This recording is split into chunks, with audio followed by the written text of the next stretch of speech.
friends. I'm your host, Erin Port, and welcome to the Simple Purposeful Living podcast. Life can be overwhelming and busy, so once a week, I invite you to join me, and together we will make simple tweaks to uncomplicate the hard parts of our life so we can spend more time doing what we love. Welcome back to the podcast. Today we're talking all about an after-school routine. And some of you might be thinking, why are we spending a whole podcast episode talking about this? But I just want to set it up for you, right? Your kids have just come home. Maybe they're coming home from daycare, preschool, elementary, middle, or high school. They've had a very full day. I always say the first couple of weeks of school feel like you're running a marathon for both the teachers and the students. It's a lot of structure. And that just means they're tired at the end of the day, right? And then they're coming into your house into a new structure, whether that's really structured or maybe a lot more downtime.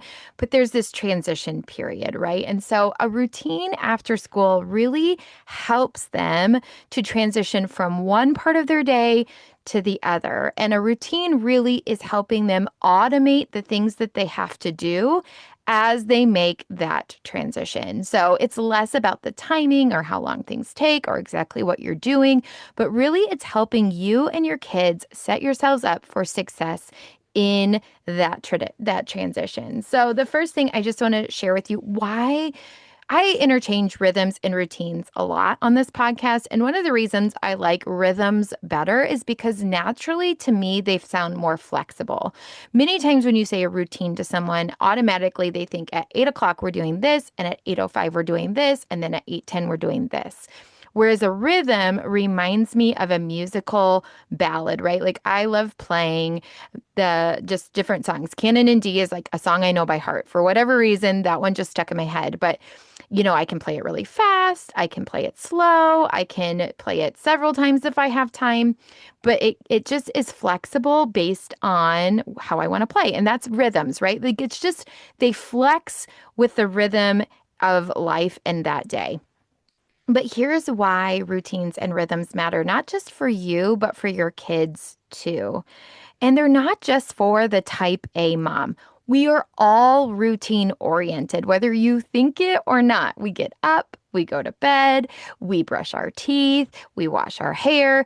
There's steps in those processes. We all have routines. Now, some of us might have more elaborate ones, and some of us have very loose ones, but we are all creatures of routine. And if you've ever been out of your routine, maybe you've been sick or you've been on vacation, you crave that routine because it brings structure, it brings stability, it brings a knowing what to expect. It removes the mental load. We talk about the mental load all the time, right? It's the thing that you do and then all the little tasks and thoughts around that, right? So when you come home from school, it's like, okay, they need to put away their backpack and they need to do their lunchbox and they need to do their homework, right? There's all these little tasks associated. And then our mind is thinking, when do they do that? And where are they going to do that? And how are we going to do that? And what snack are they going to have, right? That's the mental load.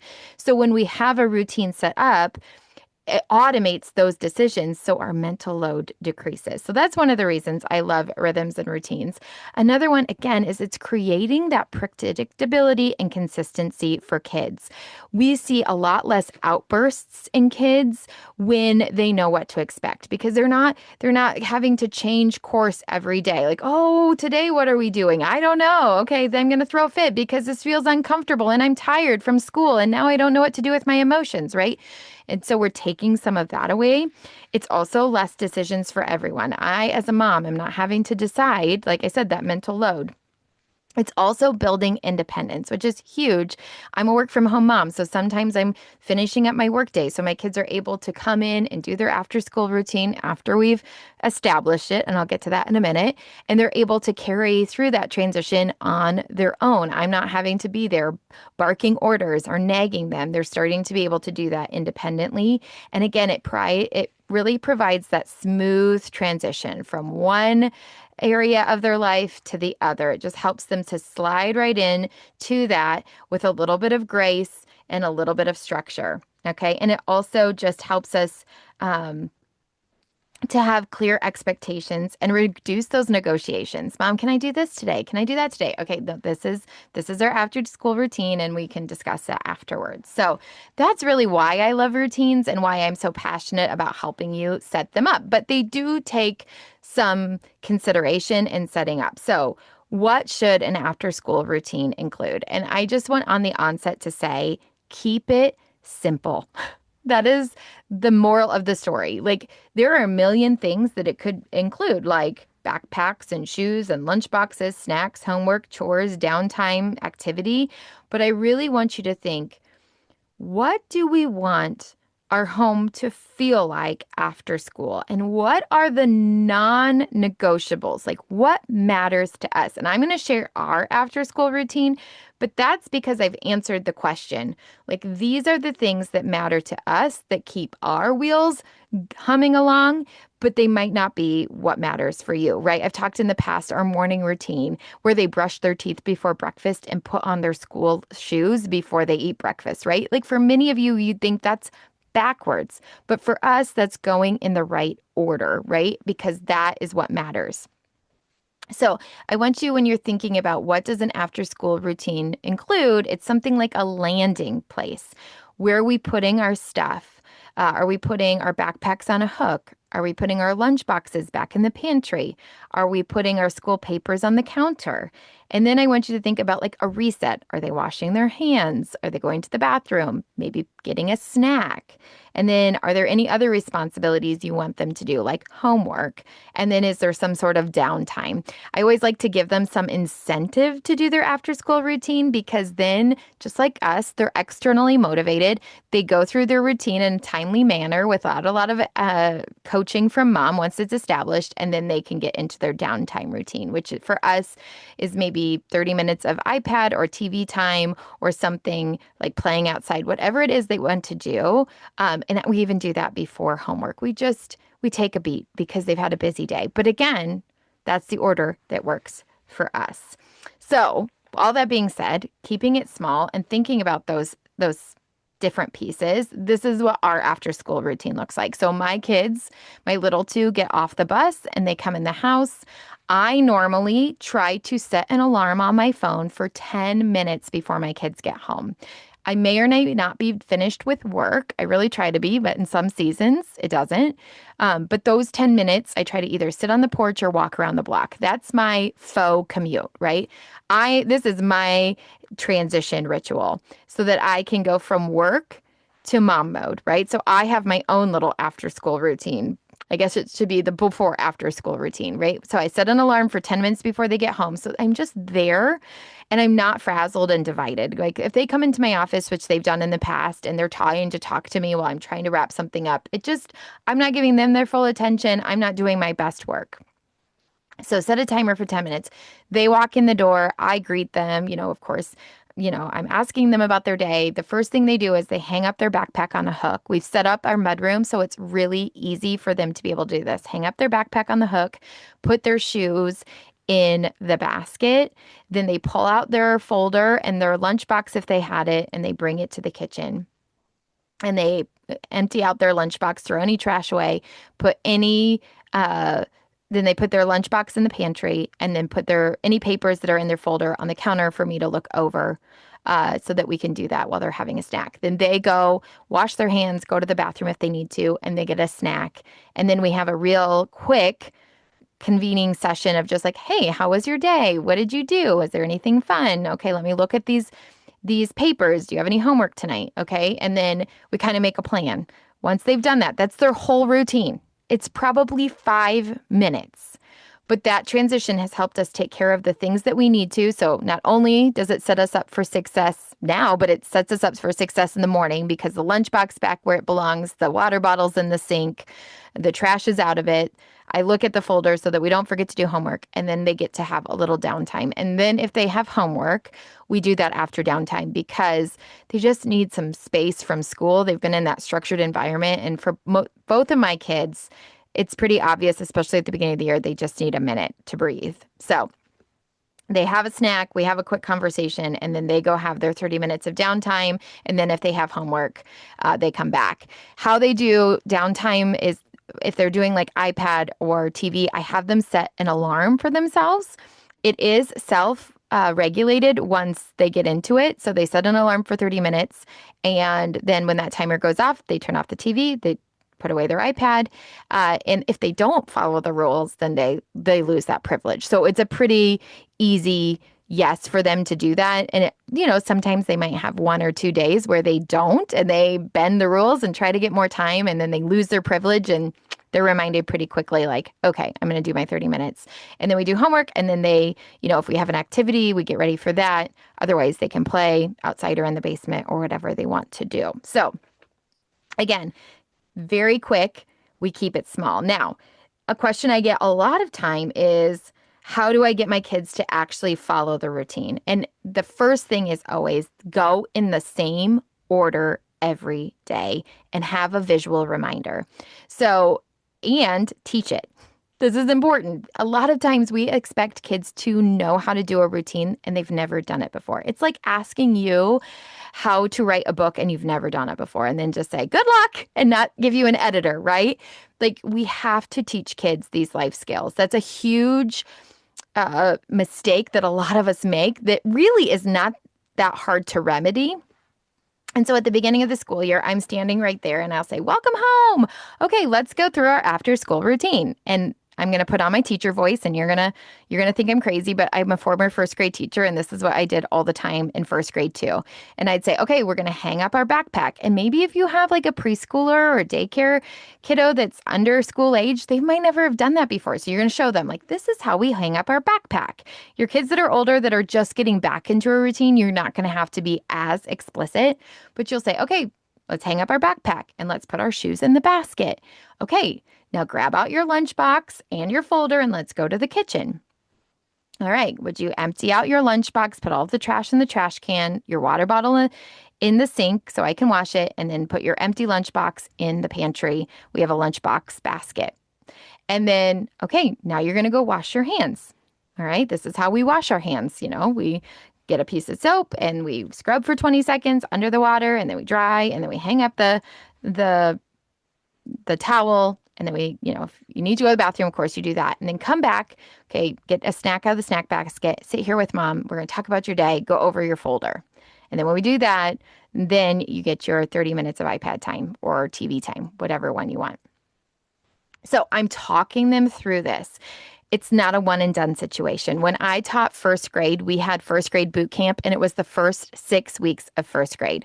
We were literally just practicing the same thing over and over. And you might think 6 weeks. Of course, we were learning in that process as well. But once we had established those routines for the first 6 weeks, the rest of the school year was so much easier. I could go work with small groups and my kids knew what to do, right? There were so many less reminders while I was trying to do what I needed to do with other kids because we'd practiced the routine. The other thing I like to do when we're establishing a routine is not just teach it, but have a visual cue. So that might be for you, if your kids are little, it could be as easy as just drawing out like a backpack or, going onto Canva and printing this out, but like a backpack and then shoes and then lunchbox and then wash hands and then snack, right? What are the 5 things you want to put on that visual reminder? And then instead of saying, have you done this? You just say, what's next in the process? Because the goal is you're going to model it first. You're going to just like walk them through it. You're going to say, this is what it looks like. And then as they start to get it, then you're going to step back and be the coach. Okay, what's next in the process? Okay, what do you need to do next? All right. And then, if maybe they forgot something or maybe they're not remembering how to do something, you go, remember, you step back into that modeling. Remember, this is how we unpack the lunchbox. This is how it looks, right?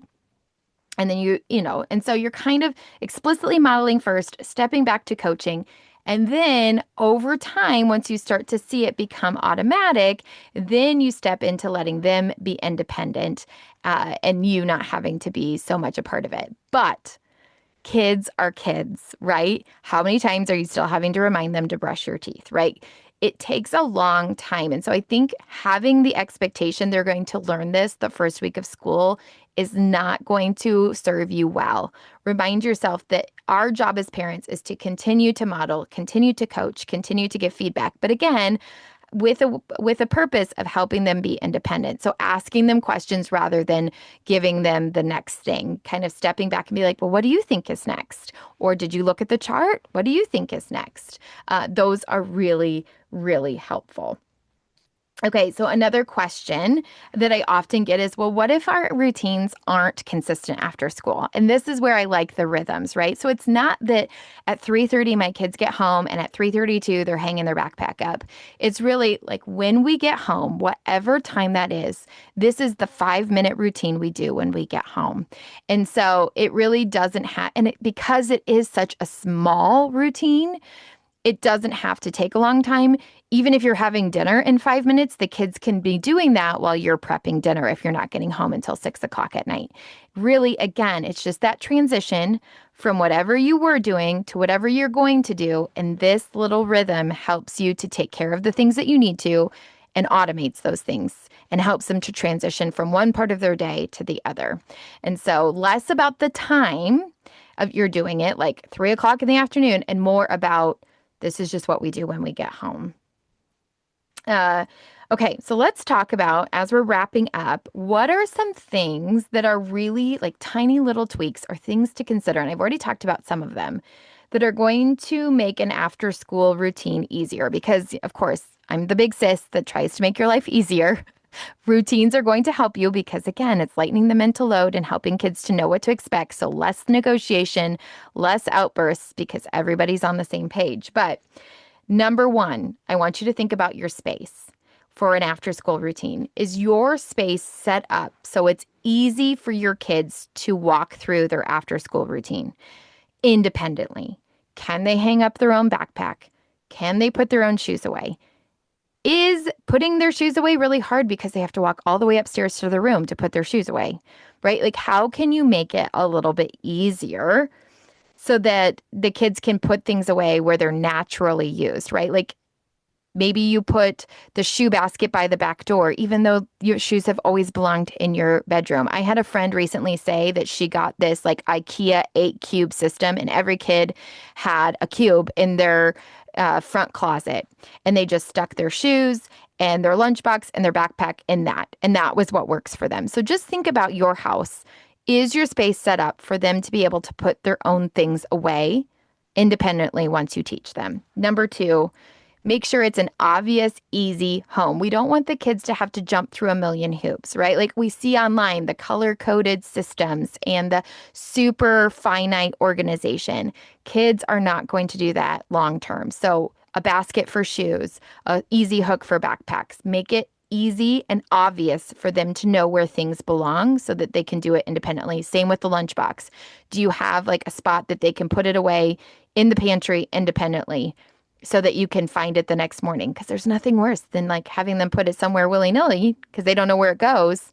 And then you can't find it the next morning and the stress is the next morning, right? Because we're trying with this after school routine to take care of the things we need to now so it's easier than tomorrow morning when we're leaving too. That's the power as well. Okay, number three, I talked about it, but having a visual cue. If your kids need a little help, a visual reminder is always great, especially as you're building a new routine. So setting, like I said, going onto Canva, thinking of the 4 or 5 things you want them to do after school. And is there like a picture that represents that? Backpack, shoes, washing hands, snack. Okay, those are the 4 things that I want you to do. And then again, you can always build onto a routine, but making it simple for them to start and find success and independence is key. Okay, the next one is, again, instead of telling them what to do, as once you've taught them, is asking, what step do you need to do next? What's next in the process? This is giving them confidence and independence that they can do it on their own without you. And so that you're basically verbalizing what you want them to be thinking in their brain eventually. So even if you're not there, they're going to start to think, what's next in the process? What's next in the process? It's giving them an opportunity to think for themselves and help them to process that and put that in their brain index, if you will. Okay, and then the next thing I want you to remember when it comes to making after school routines easier is that you need to leave margin. We have this time fallacy, which we think everything should take less time than it does. And when it comes to kids, it always takes more time. So while you might think putting your backpack away, lunchbox away, washing your hands, and getting a snack should take like 5 minutes, after a really tiring day, it might take them 10. So allowing and expecting it to take longer and giving margin for that is going to be your friend. Because here's the thing. Remember, when we expect something to take longer than it does, we give more grace and we're more proactive. When we always are surprised that it takes longer, then we act reactively, right? And so just expecting that it's going to take time, that it's going to take some practice, that you're going to have to model it several times, you're going to have to coach several times. All of those things, just expecting that is going to help you so much. And then the last thing that makes it easier is to remember that maybe you're not going in the right order. Tweak it. Like, oh, actually, it makes the most sense before you hang up your backpack just to wear your backpack to the kitchen and pull everything out and then take it back and hang it up. Whatever works for you. Or if you want your kids to wash their hands very first, that's fine. So just tweak it and realize that, allow your kids and yourself to be a beginner at this after school routine and let the rhythm flex with what actually works for your family. And that's the thing, like I shared my after school routine, but I don't know, this year I have a 3rd and a 5th grader. Maybe there'll be some flexing this year. I always go in kind of like, okay, well, this is what we did last year. Let's see how it works out. Maybe they're going to have more homework this year, or maybe they need to charge their Chromebook this year. And that's going to be another step in our routine. And allowing us to just tweak and flex and make the routine work for us in this season is a gift that you can give yourself. Even though you've always done it this way, sometimes letting yourself do it slightly different is going to be just what you need. Okay. Remember, your routine, your after-school routine, is what serves your family, not the other way around. Your family doesn't serve the routine. Routines and rhythms are really meant to set up you so that you don't have to think about these little trivial questions every day. It automates the things you have to do. It helps you transition automatically without more stress and thought and negotiation and outbursts, right? There is no perfect after-school routine. The perfect one is the one that works for you in this season of your life. All right, so I want you to think about these questions as we wrap up and you think about your after-school routine. What must get done? What do you want your kids to do? What order makes the most sense for them to do it in? And are those tasks small enough for them to be able to repeat? Remember, we're not trying to do all the things. We're trying to do the things that matter the most. And have I given myself and the kids enough space to teach, practice, and repeat before I expect them to know how to do it? If you do these things, you're going to find that your after-school routine is going to serve you and make your life easier. I hope this is helpful to you. I have more resources in the show notes. Remember, you don't have to overhaul your life to love it when one tiny tweak will do. I want you to think about your after-school routine and how it can serve your family and make your life easier going into the school year. If you liked this episode, it would mean so much if you'd share it with a friend or leave a quick rating and review so others can find our show. Until next time, you can find me at Simple Purposeful Living on Instagram and Facebook.